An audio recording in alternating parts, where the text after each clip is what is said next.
Learned it will take several weeks before an Indianapolis man will be sentenced in the death of a pizza delivery driver. This afternoon, a jury found Sean Wilson guilty of robbing and killing 30-year-old Daniel Jaffke. He was found shot to death in a Southside apartment complex parking lot back in January, 15 minutes after arriving to deliver a pizza. At Wilson's hearing today, family and friends of Daniel Jaffke showed up, showing their support for the driver. They tell us they're hoping Wilson gets the maximum sentence possible. Our TV6 reporter Drew Smith joins us live with more. Drew?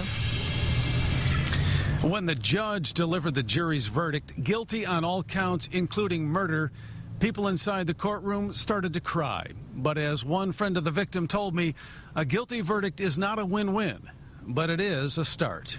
Indianapolis is just a little bit safer today. But for Donna Jaffke, that's little consolation. On a cold January night, her son lost his life, gunned down by Sean Wilson.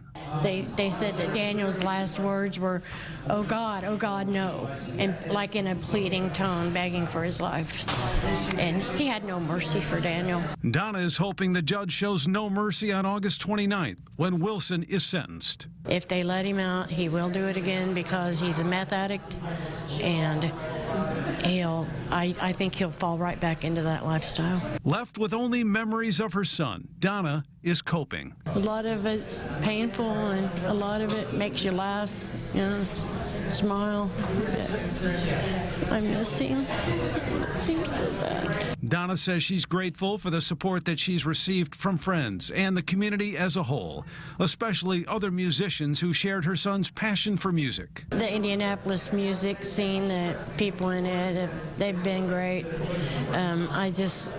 I don't know how we could have coped without them.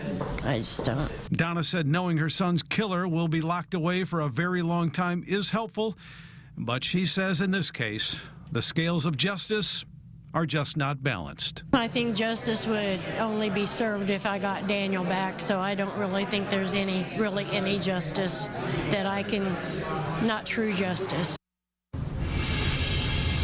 In addition to the murder conviction, Wilson was found guilty of armed robbery and possessing a handgun without a license.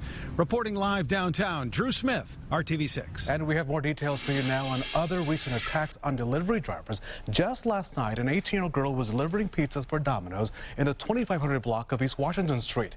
Police tell us a man and woman ordered 2 large pizzas, and when the employee arrived, they pushed her to the sidewalk and forced her head into the concrete. One of the suspects then demanded her money and the keys to the car. We're told the teen refused to give up her keys and eventually was able to run away.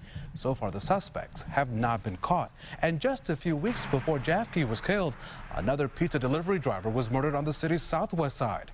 Police say 49-year-old John Sullivan was found in the basement of a home on South Belmont Avenue. 2 men were arrested in Wyoming in connection to the case, and detectives tell us the men spent several days trying to lure delivery drivers to the home. They have both pleaded not guilty.